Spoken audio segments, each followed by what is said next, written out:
asking this question: where in the Bible can I find scriptures where God asks questions? Oh, that's a neat question.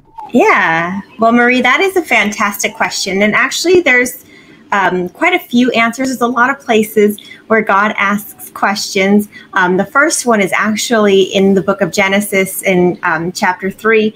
If you remember at the fall, the first time we see God speaking to Adam and Eve after the fall, he's asking a question and basically asks them, "Where are you?" because they were hiding because of their sin. So there's a lot of places in the Bible where God asks his people questions. But if I was going to say one specific place in the Bible where you see God asking a lot of questions, that would be the book of Job.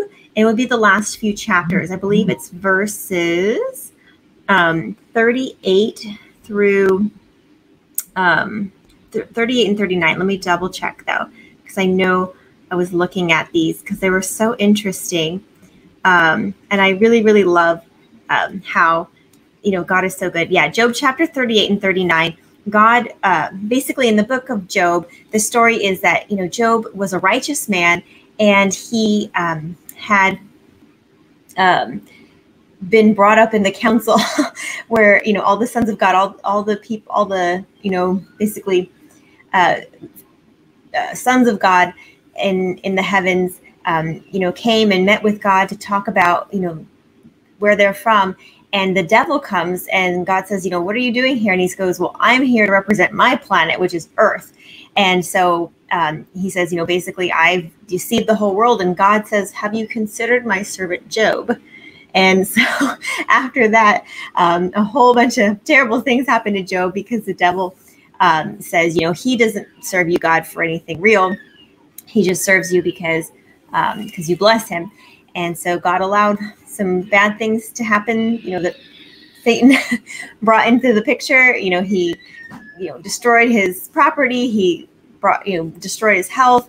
He, all 10 of his children died.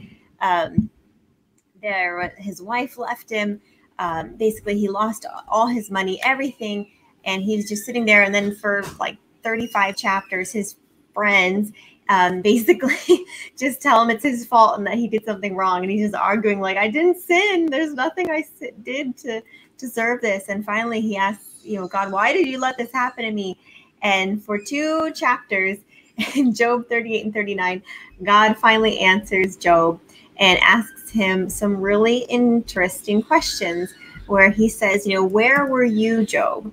Where were you when I laid the foundations of the deep? Where were you, Job, when I made, the fountains of the water? Where were you when I made these beautiful creatures, and so on and so forth? So there's basically so many questions that God asks Job mainly about his creation. And it just, Job never answers God, but it was basically to get Job to remember his place in the universe, is that God is God and that he is not.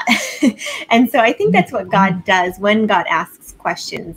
It's for the purpose of reminding us who we are, where we're at, and how badly we need him. And again, we see that, like I said, in the first book of the Bible, Genesis 3, verse 9, where God says, where are you, to Adam and Eve after they sinned. God knew. It was just, to get them to, come clean, basically, and to, share where they were at. There's some other ones, but I don't know, Jay, if you wanted to share some of those. But yeah, if I was going to say the place in the Bible where you see a whole bunch, Job 38, 39, but there's many others as well. So to me, I like talking about the first times we see God asking questions, which is actually in Genesis. And the first question is, where are you? That he calls out to Adam and Eve when they're hiding. So to me, it's like, wow, that's the first question we see of God. And as you said, Tina, right, it's not that God doesn't know, he's omnipotent, but he's asking these questions to tell us information, including, that he goes out looking for us. He doesn't even wait for us to come to him. God is really out there searching for us and giving us a chance to call out to him. And then Luke 8, like, you know, that woman touches Jesus and he turns around and says, "Who touched me?" And Peter, I love Peter's response, "Oh, come on, Jesus, there's this whole crowd around you. What do you mean?" You know, and Jesus really wanted us to give that woman a chance to reveal her faith and how God acted in her life.